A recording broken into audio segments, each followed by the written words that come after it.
ಅವಳನ್ನ ಮನೆಗೆ ಇನ್ವೈಟ್ ಮಾಡ್ತಾಳೆ. ಓಲ್ಡ್ ಬಾಡಿ ಫುಡ್ ಎಕ್ಸಾಸ್ಟ್ ಆಗಿರುತ್ತೆ.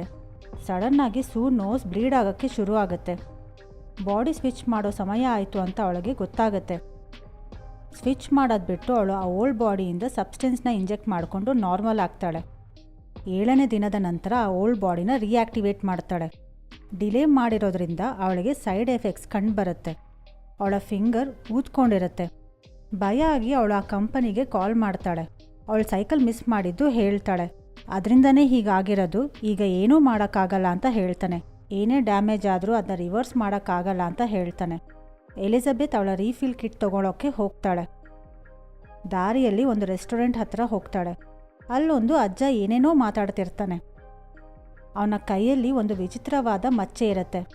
ಅವಳ ಟ್ರೀಟ್ ಮಾಡಿದ ಡಾಕ್ಟರ್ ಕೈಯಲ್ಲೂ ಅದೇ ಮಚ್ಚೆ ಇದ್ದಿದ್ದು ಅವಳಿಗೆ ನೆನ್ಪು ಬರುತ್ತೆ.